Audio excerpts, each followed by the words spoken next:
Welcome back to part 2 of Rainbow Dash's super fun adventure in Candyland. Let's begin. The next day, the two ponies stood beneath an archway of the doors to the Cantalaw's medical facility. Twilight's horn gave a faint spark, and the machines could be heard spinning into action somewhere behind the walls of the building. A loud click sounded at the opening of the doors, and Rainbow Dash followed her inside. The unicorn led her companion down the long hallways and up the spiraling staircases, silently making a path through the building. It had been Twilight's insistence that, once inside, they had no conversations with each other. The last thing they needed was the passing staff member to hear about a top-secret experimental medical spell that had gone out of hand. Rainbow Dash questioned her incessantly about the specifics of the spell, but Twilight had only said that everything would be explained once they got there, after which she swore Dash to secrecy. Dash didn't understand why, but if it was going to help her get her wings back, then she was more than willing to play along. After a few minutes winding their way through the structure, they arrived at the door at the end of a dimly lit hallway on the top floor. That led into a small room, with couches lining the walls and the table in the center. On the opposite wall, there was a large sturdy metal door with an old number placard in the center that read, Project 552. Twilight once again magically opened the door, and they both entered. What is that? Rainbow Dash stopped short at the moment as she passed the threshold of the metal door, and stood staring at the sight that greeted her. In the center of the room sat a large mass of machinery, with various unicorns in lab coats lingering here and there, seemingly adjusting the thing. There were metal boxes with various colored lights lining one wall, and tall glass containers of greenish fluid hooked up to tubes that ran this way and that. Thick power cables snaked out along the floor like vines in a jungle, and various other clicking worry mechanisms performed some undefined duty throughout the room. In the center of the mess, where all the tubes and wires met, was a larger glass cylinder that stretched from floor to ceiling. It was filled with the green viscous liquid, and floating inside was a pony. That Pegasus looks like... It's you, Rainbow Dash. Princess Trollestia stepped forward toward them from the far side of the room. Dash was so stunned that she almost forgot to bow. Rise, subject. We have matters to attend to immediately. She turned to the staff observing the machines. Leave us for a moment. I will alter you if we required your aid again. Unicorns promptly gathered a few scattered belongings and made their way out the door. Yes, now then, Twilight sparkled. Thank you for bringing her here. You may turn to stone now. Yes, your majesty. With that, Twilight moved to face the nearest corner and stood quite still. Flesh became hard granite, and hair turned into delicately carved marble, with her eyes becoming shining silver deposits of expert craftsmanship. What happened? Rainbow Dash stared wide-eyed toward Equestria's ruler. Have no fear. It's only temporary. I wanted you to have as much time as you needed here to make your decision, without any other pony influencing you. Rainbow Dash just sputtered a little while looking back at Twilight's statue. She turned to the princess with concern in her eyes. Couldn't she just have waited out on the couches in the next room? Oh, yes. We could have done things that way, but I wanted her to turn into stone. She is my personal student, and she will obey my ways. She has no other choice. As the small smile crept down to the princess's face, made Rainbow Dash involuntarily take a step back. The towering white goddess just stepped toward her. Are you afraid? Dash's eyes grew wide, and she started to shake her head before stopping and looking toward the ground. I am. How can I not be? That pleases me, subject. I'm glad that you will not lie to a being old enough to remember the birth of your race. No doubt you realize I can read your very soul. Would you like to know what I see there? Her smile grew sharper as she asked this. I don't understand why I'm here now. The blue Pegasus looked toward the cement floor as she spoke. Well then, straight to business then. No idle chat, because Rainbow Dash has got to get her wings back and practice drunken corkscrew maneuvers. Is that it? Then maybe you could go over to your friend Fluttershy's house and brood in the corner about how she never uses her own wings to fly higher than the treetops.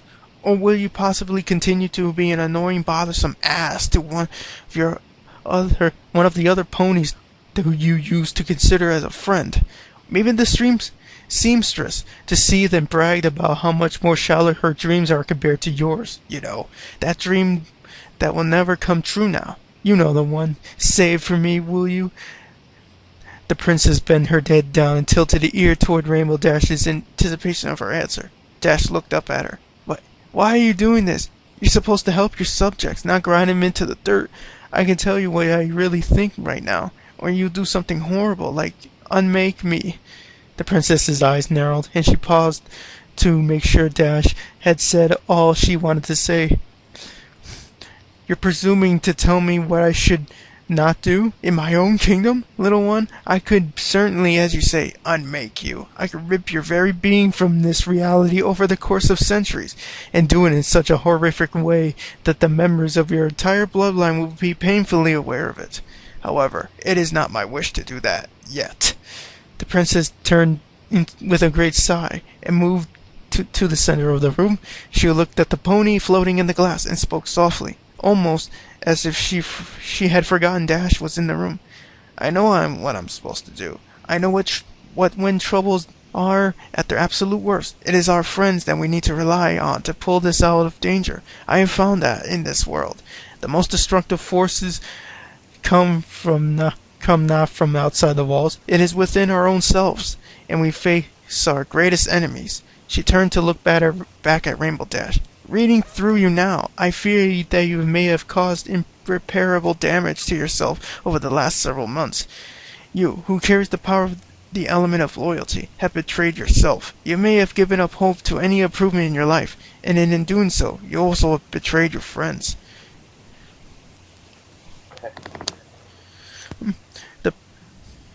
She approached Dash, her brows furrowed with concern.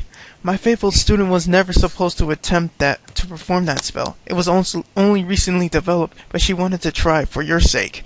The fact that you stand here now means that she was out of options. She saw what's happening. And bringing you here was her last effort to try and to regain the friend she knew. Come now, and look at what the final result of the spell was. Together they walked to the glass cylinder. Dash stood high on her hind legs and put her forelegs against the glass to get a better look inside. Is that really me? Is it a copy? She is. The spell was never supposed to generate a full clone, only the proper parts that would make a generic match. Yes, she is alive, and no, you can't see or hear you now. She is being held in a state of stasis. Yeah. Right after your accident, you were still in the hospital here. Twilight cast that spell. It created a copy of the essence of everything that you were at that point. A physical structure that was generated as if you had just been born. But a full and total copy of your personality and memories was transferred with that spell. She was still weak, and would not have survived if she had not been put into this life support chamber. Since then, the life cycle has been accelerated until she's reached your present-day growth. She has grown strong enough to be able to move around outside of the machine, but she has not yet drawn breath. This is where your new wings will come from. Dash pushed herself away from the glass and moved to face Trollestia. You mean I would have those wings? Those in there? I would have mine back, but I have to. Yes, you have to deprive that pony of the joy of flight for the rest of her life. It might not be as bad, actually. With the magical operation as harsh as that, her life may not last very long at all. In the off chance that she did survive, however, she would no doubt be as miserable as you are now. She is you, after all. In fact, if you look in a certain way, she's more of what Rainbow Dash is supposed to be than you are right now. The scarred Pegasus lowered her face to the floor again. She was silent for a moment, before sitting down on the polished stone floor to look up at the occupant of the fluid-filled chamber. So you just released another Rainbow Dash into the world? And a crippled one at that? Her voice was casual as she looked sideways towards the princess. That doesn't really seem like the best of ideas. I can just imagine what you can do to keep secrets in this place. The princess glared at her slightly. We are not in the habit of mercy killings. Her memories will be altered, and she would be sent off to live on one of the eastern islands, where no pony would recognize her. Well, that's easy enough then. Just make her think that she's an earth pony, and problem solved. She will be happy to stay grounded. Rainbow Dash clapped her 4 hooves on the ground in front of her. Well, that's easy enough then. Just make her think that she's an earth pony, and... Oh wait, I already read that. I lost my line. The closer the artificial memories are to the original, the better they will take hold. We could just wipe her mind altogether and reassemble the pieces to make her a totally different set of memories. But that has proven to be very unreliable in the past. Regardless of memory alterations, the basic personality core tends to stubbornly remain unchanged by magic. She would still know deep down that she was made to fly. The princess looked down at her subject. Dash stared up again at herself in the green tube. The princess allowed her a longer moment to ponder at the situation. When Dash finally spoke her voice and was small and shaking. What will happen to her if I don't take her wings? Will she stay here forever? Princess Trollestia moved to sit by her side before answering. Not forever. Nothing stays in the same place forever. She will be released. Some of her memories will be rewritten, and the coat recoloring will be in order. But she will be allowed to go out into the world to live her life. She can even keep her cutie mark. It's not that of a rare symbol, you know. Rainbow Dash looked up at her princess with tears in her eyes. That would be a shame if I had to get rid of perfectly good memories, and perfectly good adventures, and very good friends. It wouldn't be fair to her, to me. I mean, since she's me and all, if we're just not to take my wings back. But really, how stupid I would be to do a thing like that. Tears fell down more steadily as she tried, but was unable to say anything more. There. The white alicorn reached the leg around her subject, and pulled her for a tight embrace, allowing her to cry as long as she needed. Eventually, Rainbow Dash stopped crying and moved to stand. She walked over to the machines, keeping her other self alive, and looked up at her own face, peacefully dreaming. She couldn't recall the last time she had slept that soundly. After a few moments, she had turned back to Princess Trollestia and announced her decision. Very well, my subject. Your choice is made. I hope you will be able to live with it for the remainder of your days. With that, her horn began to glow. Its shine enveloped the room and blotted out everything in the flood of white light as the bright as the sun. And we'll continue this in part 3.